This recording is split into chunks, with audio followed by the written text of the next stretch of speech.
case of Bato Star Fishing Pty Limited versus Minister of Environmental Affairs and Tourism and others.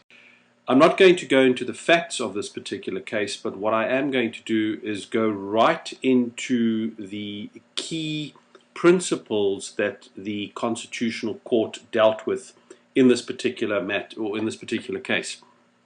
And I'm reading from paragraph 22. Now, just to put it into perspective, the importance of Bato Star is that it really is one of the key constitutional court cases dealing with the whole issue of taking an administrator on review for administrative action. In the case of the commissioner would be the administrator, and the administrative action would be the appropriate conduct of the commissioner that you'd be seeking to take on review if you believe that the commissioner's conduct has fallen foul not only of what the Constitution demands, but also in terms of the promotion of Administrative Justice Act, and of course if you believe that he has transgressed any conduct in accordance with what is required of him or his staff or officials for that matter under one of the taxing statutes. So without me jumping the gun, let's just go through the steps and the principles pointed out by the Constitutional Court. At paragraph 22, they refer to another very famous constitutional case, Pharmaceutical Manufacturers Association of South Africa, In re ex parte President of the Republic of South Africa and others. And the question of the relationship between the common law grounds of review as existed before the Constitution and now the Constitution was considered by the Constitutional Court.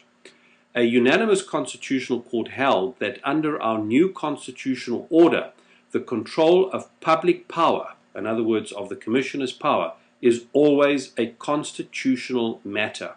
There are not two systems of law regulating administrative action by, for instance, the Commissioner, the common law and the Constitution, but only one system of law which is grounded in the Constitution itself. The court's power, in other words, the Constitutional Court's power and other courts' power, typically the High Court or the Supreme Court of Appeal, to review administrative action no longer flows directly from the common law position, but from the Promotion of Administrative Justice Act, or what we refer to as PAJA, and the Constitution itself. The Grundnorm, in other words, the basic norm, the great norm of administrative law, is now found in the first place not in the doctrine of ultra vires, which is one of the old common law principles, nor in the doctrine of parliamentary sovereignty, nor in the common law itself, but in the principles of our Constitution.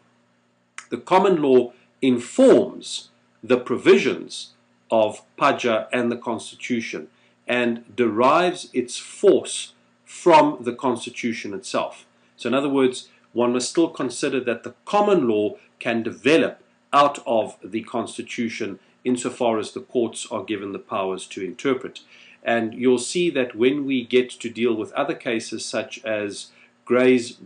Marine, which is another very important case,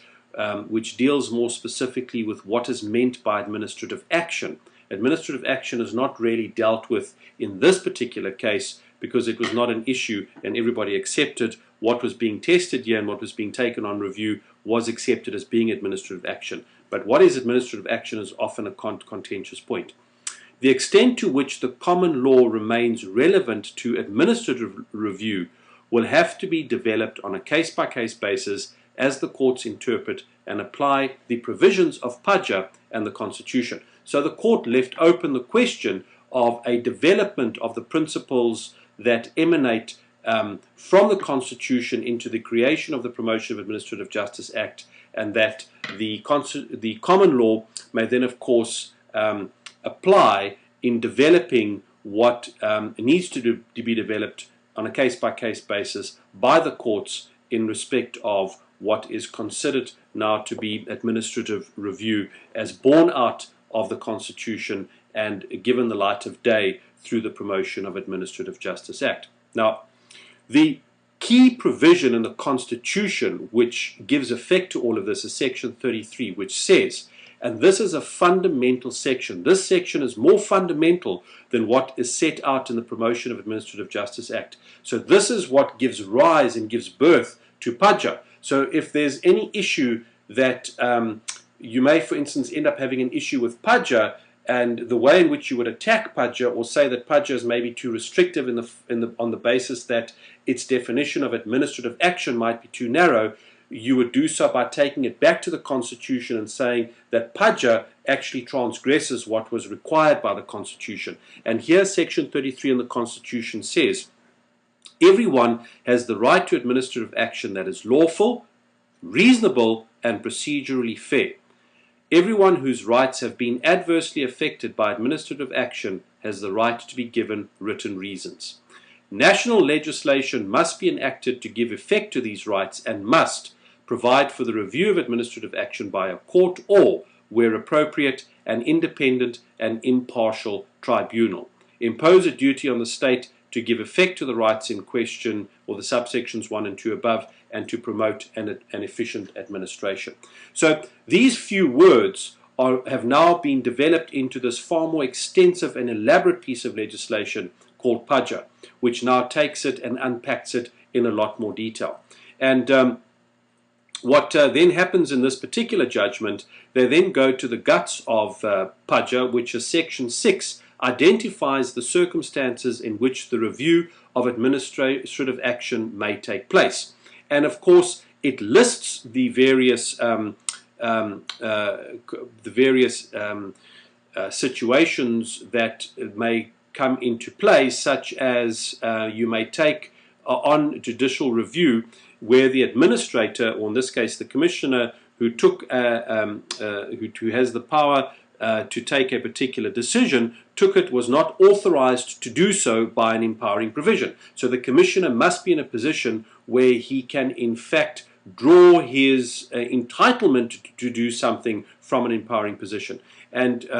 you will note from a lot of what I have to say going forward in this course is that one of the key places that one questions the power of the commissioner and his officials is at the time that they exercise their rights or their powers to conduct an investigation in terms of Section 74A and 74B of the Income Tax Act, or 57A and 57 capital B of the VAT Act, where the commissioner or any official is entitled to request any documentation, information, or things from a taxpayer for the purposes of the administration of the Act. And that particular phrase is a very pregnant phrase with a lot of meaning to it, and I don't have time to go into it in this particular segment that I'm talking to you now, but what I want to say to you is, in that particular instance, the question arises whether the power exercised by the commissioner in conducting an investigation falls within the definition of administrative action. The commissioner will argue that it doesn't, and they don't want it to, otherwise you would be able to hamper their investigation, whereas I argue that it does, and at this very early stage in the process, the commissioner, in order to be able to invoke the empowering provision that I just spoke about a short while ago, which is one of the points that you can take them on review, must be able to show that he has complied fully with the jurisdictional requirements of that empowering provision. So we have this sort of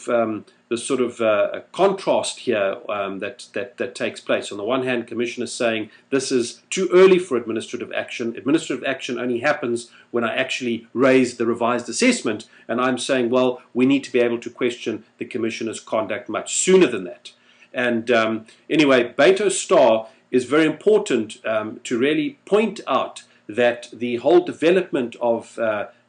judicial review and the review of administrative action is now governed clearly by what the Constitution says, as borne out by the Promotion of Administrative Justice Act, and that the two in themselves, guided by the founding and fundamental principles of Section 33 dealing with administrative action in the Constitution, will then become the base of which you can now develop